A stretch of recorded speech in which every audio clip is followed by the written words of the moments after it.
Talking about the Cassell Project, the educational program to change and mold children's emotional characteristics through the public school system, talking about that has led me to mention that the people promoting it invoke the Interstate Commerce Clause as being justification for it. The Constitution does give Congress the authority to regulate interstate commerce, and the Interstate Commerce Clause is put forward as justification for all kinds of stuff that things that really don't relate to interstate commerce. I mentioned that there's a federal law making it illegal to possess even a small amount of marijuana for personal use. It's not being sold, it's not being given to anybody, it's just staying in someone's apartment. That's a federal crime, and the people who support that law claim that possessing marijuana is interstate commerce. Well, that's absurd. Now, if you're selling weed across state lines, sure, that's interstate commerce. But anyway, some in your apartment is not. The same justification is used for giving the federal government the purported authority to involve itself in changing and shaping children's emotional characteristics. It's claimed that somehow, I don't know how they explain it, but that somehow that's interstate commerce. This points out a very important trade-off that is made quite often.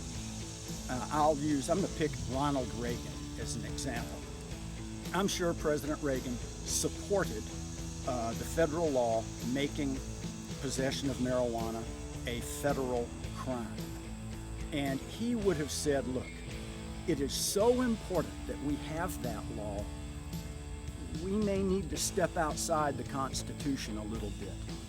Because if we behave constitutionally, we can't have that law, and we've got to have that law. So we're going to trade constitutionality for the greater good, prohibiting the possession of marijuana, making it a federal crime.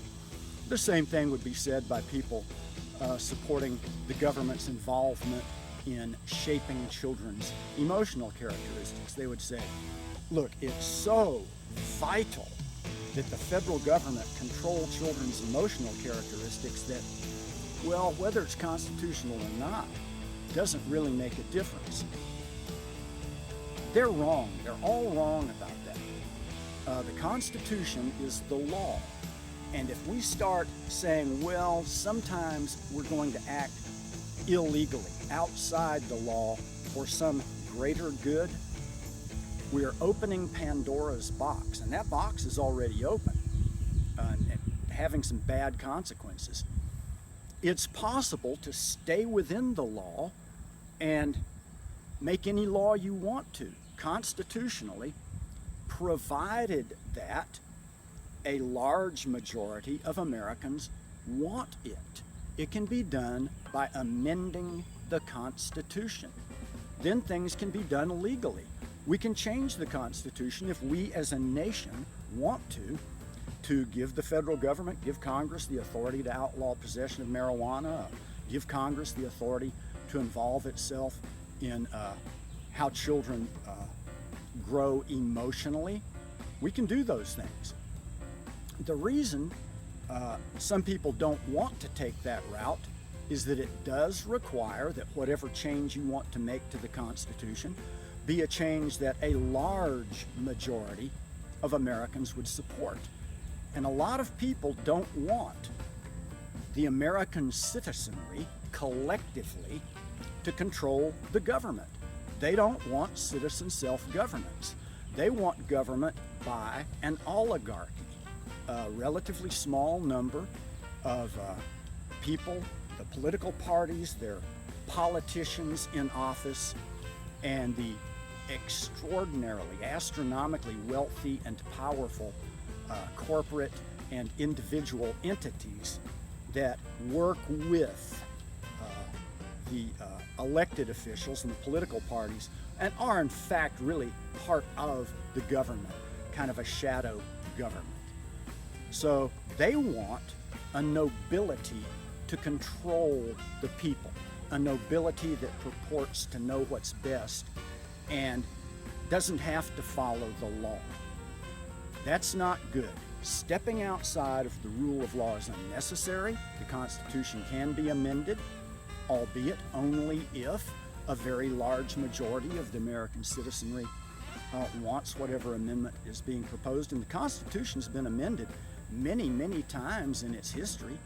It was amended to allow 18-year-olds to vote because an overwhelming majority of Americans said, yeah, they're fighting in Vietnam, so yeah, we should let them vote. So the Constitution can be amended. It just can't necessarily be amended in the way that the members of the ruling nobility want it amended. So that's going to stop. We're going to have a revolution, a political revolution. We're going to eliminate this oligarchical, illegal, corrupt, tyrannical government that we have, and we're going to replace it with genuine, representative citizen self-governance under rule of constitutional law, understanding that we, the people, can amend the Constitution in any way we wish. Thank you. It's right around noontime here in Bell Buckle, Tennessee, and I think I'm going to go in now and try to straighten up my house a little bit. It really needs it. All right, thanks for listening.